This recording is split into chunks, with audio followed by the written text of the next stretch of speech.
bring in Governor Kristi Noem right now. You just heard Governor Cuomo right there. Governor Noem, thanks for joining us this morning. COVID is rising in your state as well. Cases are up, hospitalizations are up, deaths are up. Are you prepared to work with President-elect Biden to get it under control? Well, it is a regional increase that we're seeing. We are testing more. And frankly, George, I'm not going to take advice from Governor Cuomo. He has the second worst death rate per 100,000 people in this nation. He's at 173 deaths per 100,000 per capita. South Dakota's at 54. I appreciated that President Trump gave us the flexibility to do the right thing in our state, and we'll continue to do that. He let me do my job. But the other thing that I think is going on here, George, is that this is all premature. This is a premature conversation because we have not finished counting votes. There are states that have not been called. And back in 2000, Al Gore was given his day in court. We should give President Trump his day in court, let the process unfold. Because, George, we live in a republic. We are a government that gets its power from the consent of the governed. That is the people. They give their consent on Election Day.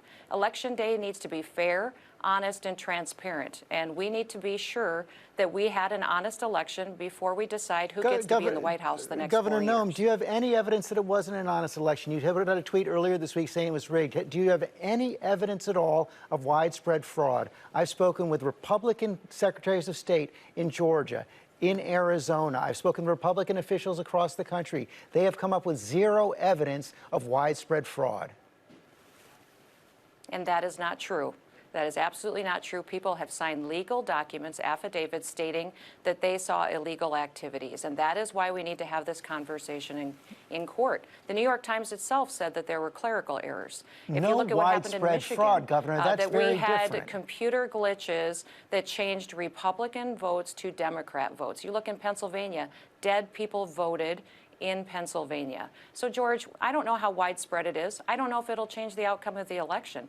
But why is everybody so scared just to have a fair election and find out? We gave Al Gore 37 days to run the process before we decided who was going to be president. Why would we not afford the 70.6 million Americans that voted for President Trump the same consideration? If Joe Biden really wants to unify this country, he would wait and make sure that we can prove we had a fair election. Governor Noem, Al Gore was behind by about 500 votes in one state, Florida. Joe Biden is ahead in all of the close states by multiples. And look at how many more moving parts we have today. 10,000 votes in Georgia, 27,000 votes in Nevada, almost 20,000 votes in Arizona, more than 30,000 votes in Pennsylvania.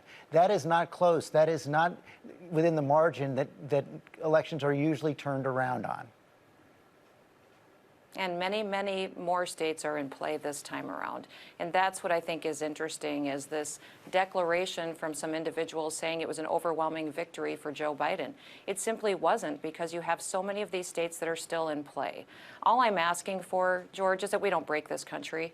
When you break the process on which we elect our leaders, you will break America forever. So this isn't just about this election. This is about every election in the future, and the fact that the American people, the everyday people who get up and work hard, that are suffering through this pandemic, that have tragically lost family members, that they need to know at least America still functions and we care about doing things right.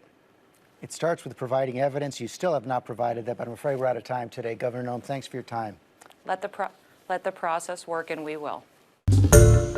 Hi, everyone. George Stephanopoulos here. Thanks for checking out the ABC News YouTube channel. If you'd like to get more videos, show highlights, and watch live event coverage, click on the right over here to subscribe to our channel. And don't forget to download the ABC News app for breaking news alerts. Thanks for watching.